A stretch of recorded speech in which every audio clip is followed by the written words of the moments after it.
Bonjour, chers abonnés, auditeurs et téléspectateurs de Prince TV. Prince TV.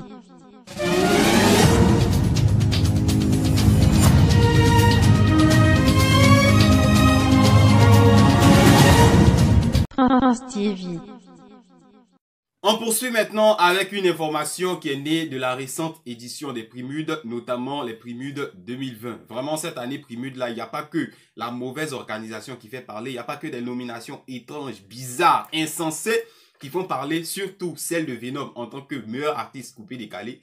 L'histoire raconte que, même quand ils ont annoncé Venom, meilleur artiste coupé-décalé, Emma Loès même qui présentait l'émission a tiqué. Wouh, Seigneur, qu'est-ce qui se passe? Gagnoa, elle-même elle est étonnée et trop de choses. Alors il n'y a pas que ça qui fait parler parce que au lendemain des éditions 2020 des Primudes, on a vu sur les réseaux sociaux Vanessa Fashion montrer son mécontentement à l'endroit de Carmen Sama, comme quoi toi tu montes sur le podium, c'est grâce à Rafat d'abord qu'on t'a connu, c'est grâce à Rafat que tu es là-bas et tu es incapable de rendre hommage. Parce que pour Vanessa Fashion, Carmen nous disait elle aimait Arafat à mourir. Donc quand elle est montée sur le podium pour annoncer le vainqueur, elle avait pleuré un peu.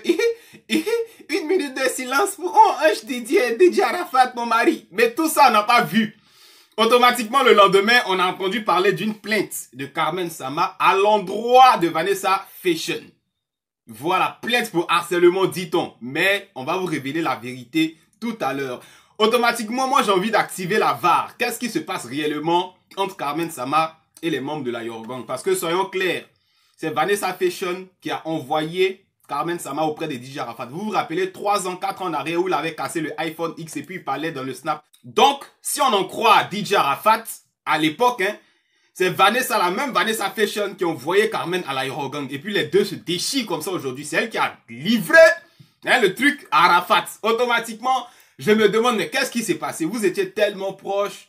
Et quand il y a eu palabre même, c'est Vanessa qui soutenait Carmen, qui demandait pardon à Arafat. Et puis aujourd'hui, vous voulez vous entretuer. Je me demande concrètement, qu'est-ce qui se passe entre les membres de la Yorgang et Carmen? Parce que quelqu'un dira, mais aujourd'hui, elle a moussé, elle a l'argent, elle a eu le buzz, elle s'est détachée de tout le monde. Parce que Olo Pacha, il y a quelques jours, dans une interview, a dit que Carmen ne lui parle plus. Elle a bloqué de partout parce qu'il a osé dire... Voilà, tu as fait tel truc à Olivette, c'est à cause de toi que Arafat a chassé Olivette, les papos de l'argent de nourriture que Carmen détournait. Donc à cause de tout ça, on a envie de dire, qu'est-ce qui s'est passé concrètement? Carmen a coupé les liens, coupé les ponts, coupé toute affinité même avec les membres de la Yorgang. Elle est prête même à les conduire en justice. Trop de choses. Pour revenir sur le cas actuel... J'ai appris, il y a quelques heures seulement qu'on nous parle de harcèlement parce que soyons clairs, juste parce que Vanessa Fashion a dit tu aurais dû rendre hommage à Arafat, tu allais porter plainte quand même. Alors, dans mes recherches, j'ai appris que Carmen Sama se serait fait pirater son compte Gmail et son compte Snapchat. Automatiquement, dans sa tête, c'est Vanessa Fashion qui est en train de faire ça. Voilà, bruit de couloir de la Yorgang. Raison pour laquelle sa plainte même, ce n'est même pas au commissariat. Sa plainte est directement à la structure qui gère la cybercriminalité en Côte d'Ivoire. Et ça va se savoir. Voilà, franchement, ça fait mal au cœur. La go qui t'a envoyé auprès d'Arafat, Olok Pacha qui te défendait, qui te soutenait auprès d'Arafat, on ne sait pas qu'est-ce qui s'est passé. D'aucuns diront que l'environnement, l'entourage d'Arafat était tellement mauvais, était tellement bad que Carmen a raison de se retirer, mais vu les circonstances, vu la manière, ça fait beaucoup parler. On attend la suite de cette affaire. Et puis bon, peut-être que Vanessa Fashion attendait aussi son gay dans les millions que Carmen a reçu, parce que c'est elle qui l'a envoyé auprès d'Arafat. On ne sait pas qu'est-ce qui se passe entre les filles. La palabre des femmes, vous connaissez. Trop de choses. On continue. Prince TV. On poursuit maintenant avec une information que j'ai eue quelques minutes avant le tournage de cette vidéo qui, voilà, je dirais, est partiellement vérifiée parce que j'ai pas encore eu le temps de rentrer en profondeur, mais je vais vous la présenter parce qu'elle a beaucoup fait parler sur la toile ivoirienne. Vous vous rappelez de l'épisode l'année passée ou l'année surpassée entre Mike le Bosso et Edoxy Yao. On l'a vu Edoxy enceinte, son an détourné, on voulait coucher avec elle et trop de choses. Tout récemment, on a vu le cas Vital en train de répondre, de clasher, de faire du sale à Mike le Bosso.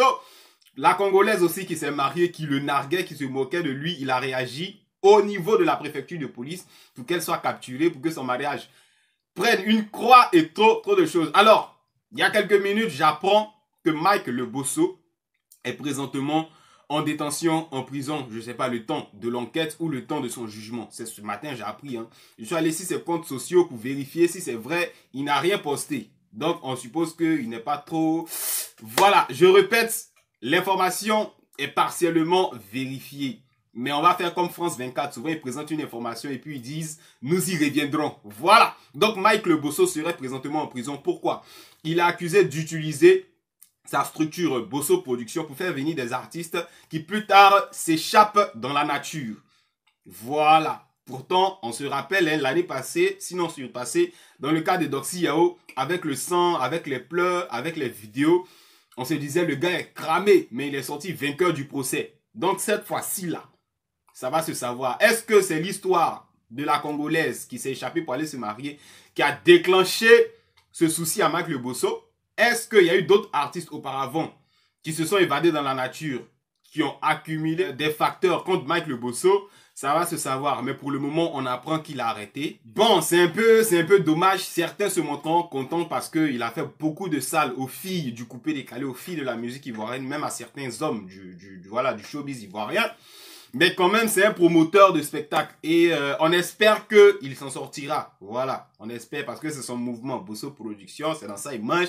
C'est dans ça il bouffe. Si ça va se gâter comme ça, c'est pas intéressant. Hein. Et puis ça profite quelque part à la culture ivoirienne. Même s'il fait beaucoup de trucs bizarres aux filles là. Hein. Donc, comme je le disais d'entrée de jeu, nous y reviendrons très prochainement. Soit pour confirmer l'information avec de nouvelles preuves. Soit pour infirmer et puis nous satisfaire du fait que ce soit un simple buzz ou une simple fausse information. D'ici là, on suit tout de très près. On continue. Prince TV. On poursuit maintenant avec Moula Oumar qui visiblement a été contraint de déclarer, de dévoiler sa nouvelle relation, sinon son actuelle relation amoureuse. Voilà, parce qu'au soir, sinon au lendemain du Primude, des informations ont commencé à fleurir sur les réseaux sociaux comme quoi Moula serait en couple avec Miss Burkina 2020 ou 2019, je sais plus trop. Voilà. Quelques jours plus tard, donc, Moula est sorti pour nous éclairer. Il dit c'est parce qu'il était trop pris par les Primudes qu'il n'a pas voulu vite répondre. Sinon, lui, Moula, il est dans son love très sucré actuellement. Et que Miss Burkina, c'est pas son délire, c'est pas son mousseau. Les gens se laissent emporter par leur imagination, par un petit rapprochement qu'on aurait pu constater. Il n'y a pas constatation ni pendant les Primudes. Donc, Moula à son mousseau. Pour rappel, il y a quelques mois en arrière, lors d'une interview, Moula avait dit qu'il allait se marier bientôt, mais présentement, il n'y a pas de femme dans sa vie parce qu'il travaille trop. Déjà le moro à femme. Trop de choses. Alors, si c'est Miss Burkina que Moula veut nous cacher, sur le long terme, ça va se savoir. Prince TV. C'est terminé pour cette édition. À bientôt sur notre chaîne pour de nouvelles vidéos. Au revoir.